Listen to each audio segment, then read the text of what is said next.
तो बाबा साहब डॉक्टर अम्बेडकर से जब पूछा गया कि आपने जो सीट का डिमांड किया था उसको तो बढ़ा दिया गया है, तब बाबा साहब डॉक्टर अम्बेडकर ने कहा कि यह जो सीटें बढ़ाई गई हैं इससे हमारे समाज के भड़वे और दलाल पैदा होंगे। सम्यक संबुद्ध तथागत भगवान बुद्ध भारतीय संविधान के शिल्पी एवं आधुनिक भारत के निर्माता परम पूज्य बोधिसत्व बाबा साहब डॉक्टर भीमराव अंबेडकर के चरणों में अपने आप को समर्पित करते हुए इस मंच पर मंचासीन परम पूज्य भंतेगण एवं अबाजका एवं BBS3 के समस्त राष्ट्रीय प्रांतीय एवं जिला स्तर के पदाधिकारीगण, आप सभी लोगों को एक स्वर में सादर नमो बुद्धाय, जय भीम।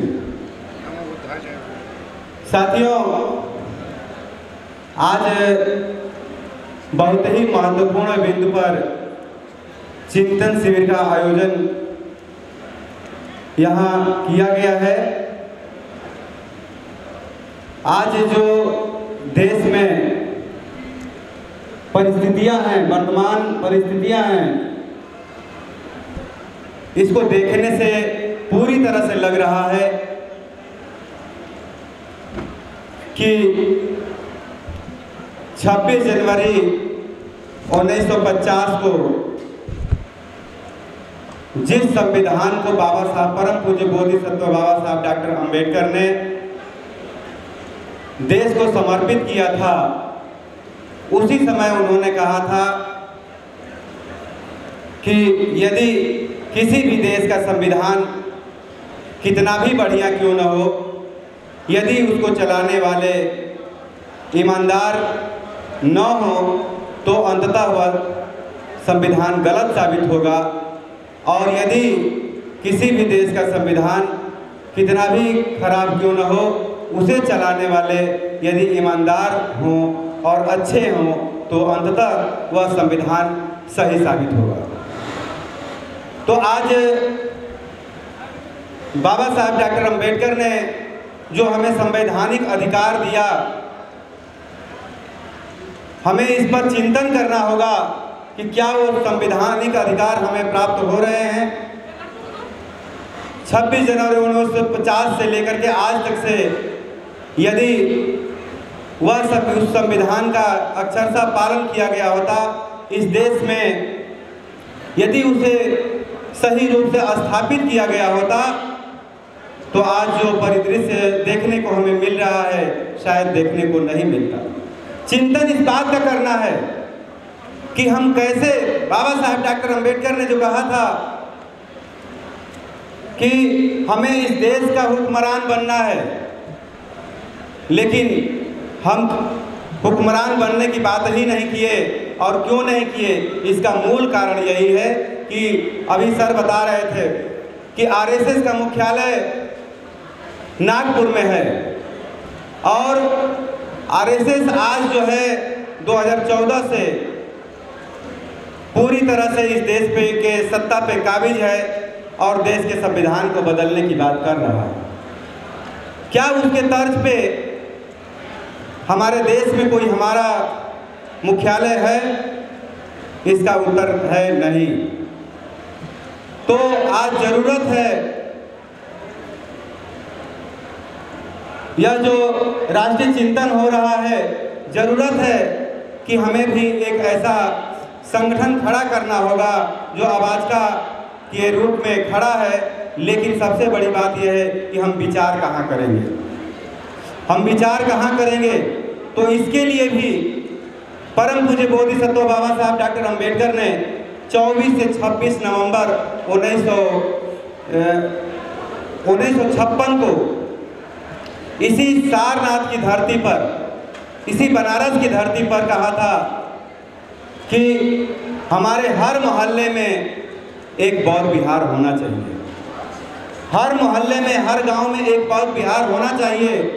और जिस दिन हम उस बौद्ध विहार में रोज बैठने लगेंगे, उस दिन यह चिंतन शुरू होगा और यह चिंतन शुरू होते होते आपके ये doctor Ambedkar Buddha Bodhisattva Ambedkar international centre जब बन के तैयार होगा तो वहाँ से ये वैचारिकी उत्पन्न होगी। तो ज़रूरत है, इसके साथ साथ हमें इस बात का भी चिंतन करना होगा कि किस तरह से हम इस देश का हुक्मरान बनेंगे। और साथियों, जिस तरह से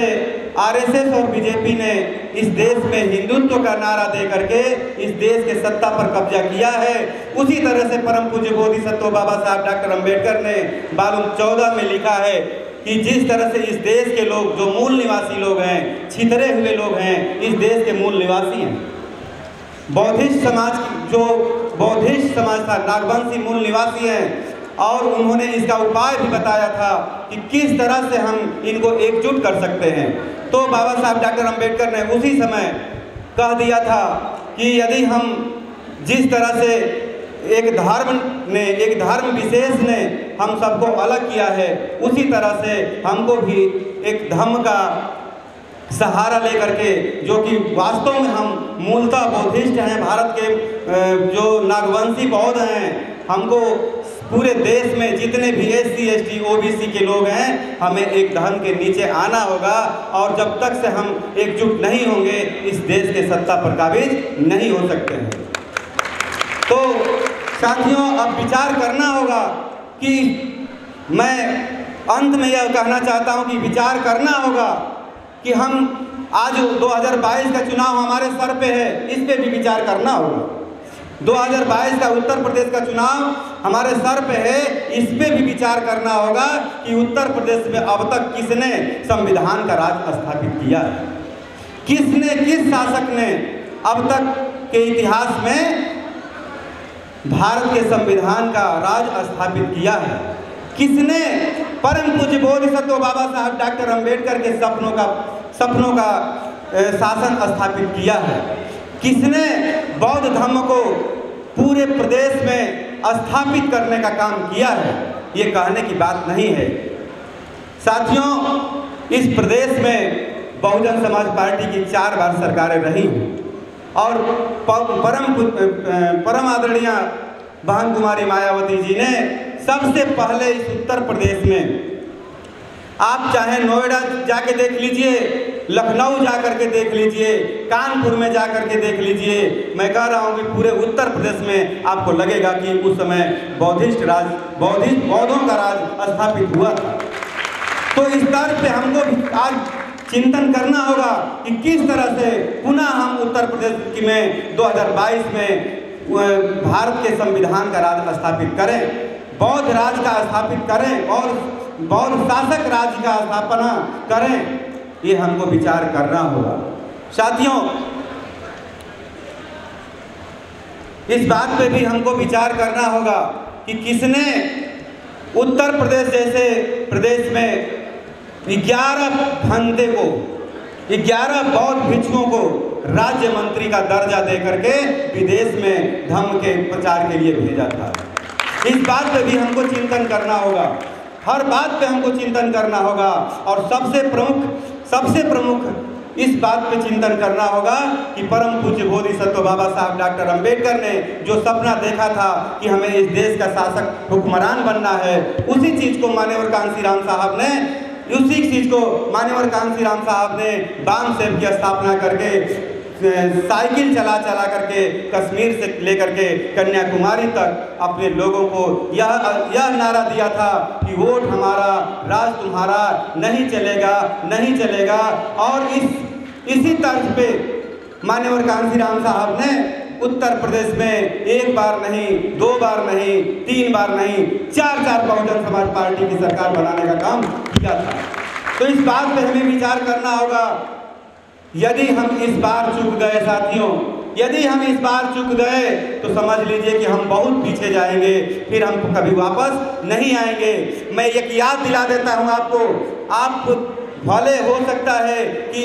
इस सभा में आए हुए तमाम पार्टियों की विचारधारा को मानने वाले लोग होंगे, लेकिन इस बात पर विचार जरूर करना होगा कि जब पूना पैक्ट लागू हुआ था तो हमसे कम्युनल अवार्ड छीन लिया गया था, और कम्युनल अवार्ड छीन करके हमारी सीटों को बढ़ा दिया गया था। उस पर परम पूज्य बोधिसत्व बाबा साहब डॉक्टर अंबेडकर से जब पूछा गया कि आपने जो सीट का डिमांड किया था उसको तो बढ़ा दिया गया है, तब बाबा साहब डॉक्टर अंबेडकर ने कहा कि यह जो सीटें बढ़ाई गई हैं इससे हमारे समाज के भड़वे और दलाल पैदा होंगे, ये हमारी वास्तविक सीटें नहीं होंगी, ये हमारे वास्तविक प्रतिनिधि इस संसद में नहीं पहुंचेंगे। तो आपको इस बात पे विचार करना होगा, इस बात पे चिंतन करना होगा कि इस भारत के राज्य लोकसभा में जब प्रमोशन का बिल पेश किया गया था, जब प्रमोशन का बिल पेश किया गया, प्रमोशन में आरक्षण का बिल पेश किया गया था, तो अपने ही समाज का एक दलाल, एक भड़वा के हाथ से प्रमोशन में आरक्षण का बिल फड़वाया गया था। तो इस बात पे आपको चिंतन करना होगा, इस बात पे विचार करना होगा कि ऐसे समाज के भड़वे और दलाल को हम संसद विधानसभा में न भेजने का काम करें, बल्कि अपने समाज के वास्तविक प्रतिनिधि को संसद और विधानसभाओं में भेजने का काम करें। तभी परम पूज्य बोधिसत्व बाबा साहब डॉक्टर अंबेडकर का सपना साकार होगा, अन्यथा हम केवल चिल्लाते रहेंगे, कुछ भी नहीं कर पाएंगे। साथियों, समय कम है, सभी वक्ताओं को समय देना है। इन्हीं बातों के साथ मैं अपनी बातों को विराम देने से पहले एक बात मैं जरूर कहना चाहूँगा कि जो कर गुजर गए वो भीम थे, जो कर गुजर वो गए वो भीम थे, हम सबको जगाने वाले वो भीम थे। हमने तो सिर्फ इतिहास पढ़ा है यारों, हमने तो सिर्फ इतिहास पढ़ा है यारों, इतिहास को बदलने वाले वो भीम थे, इतिहास को बदलने वाले वो भीम थे। सब्सक्राइब करें आपके अपने चैनल समता आवाज़ टीवी को, बेल आइकन दबाना ना भूलें सबसे पहले हमारी वीडियो देखने के लिए।